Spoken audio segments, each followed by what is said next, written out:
Republic డేకి 10 మినిట్స్లో అయిపోయే ఒక మంచి డిఐవై చూపిస్తాను. ఆరెంజ్, వైట్, గ్రీన్ 3 కలర్స్ దారాలు తీసుకోవాలి. నేను సిల్క్ థ్రెడ్ తీసుకున్నాను. మీరు కావాలంటే నార్మల్ దారాలైనా తీసుకోవచ్చు. ఇలా ఒక ప్లాంక్ తీసుకొని వీడియోలో చూపించినట్లుగా 30 వరుసలు వేసుకోవాలి. 30 వరుసలు వేసుకున్న తర్వాత ఇలా కట్ చేసుకొని చివరన గమ్ తోటి అంటించేసుకోవాలి. ఇలా 3 కలర్స్ 30 వరుసలు వేసుకొని పక్కన పెట్టుకోవాలి. చివరన ఇలా గమ్ అంటించేసుకుంటే విడిపోకుండా ఉంటాయి.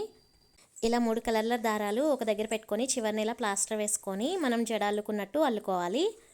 ఇలా కంప్లీట్గా అల్లేసుకున్న తర్వాత చివరిన గమ్ అప్లై చేసి ఊడిపోకుండా అంటించేసుకోవాలి. ఇప్పుడు దీన్ని మనకి ఎంత లెంత్ అయితే కావాలో అంత మెజర్మెంట్ తీసుకొని అక్కడి వరకు కట్ చేసుకొని గమ్ తోటి అంటించేసుకోవాలి. అలా గమ్తో అంటించుకున్న తర్వాత ఊడిపోకుండా ఉండటానికి ఈ విధంగా దారంతో చుట్టేసుకోవాలి. దారంతో గట్టిగా చుట్టుకొని ఒక ముడి వేసుకోవాలి. ఇలా రెండు వైపులా దారంతో చుట్టేసుకొని ముడి వేసుకోవాలి. ఇప్పుడు ఆ దారానికి జంప్ రింగ్స్ తీసుకొని రెండు వైపులా అటాచ్ చేసుకుంటున్నాను. అంతే, మన బ్రేస్లెట్ అయితే రెడీ అయిపోయింది. అప్పటికప్పుడు చాలా ఈజీగా రెడీ చేసుకోవచ్చు. ఈ ప్లేస్లో మీరు నార్మల్ దారాన్ని కూడా తీసుకోవచ్చు. వీడియో నచ్చితే లైక్ చేయండి, షేర్ చేయండి. ఇలాంటి మరిన్ని వీడియోస్ కోసం మన ఛానల్ని సబ్స్క్రైబ్ చేసుకోండి. ఇంకా అల్లిన థ్రెడ్ ఉంది కదా, దాంతో హెయిర్ పిన్ మేక్ చేసి నెక్స్ట్ వీడియోలో అప్లోడ్ చేస్తాను. ఇంట్రెస్ట్ ఉంటే ఒకసారి చెక్ చేయండి. Thank you for watching.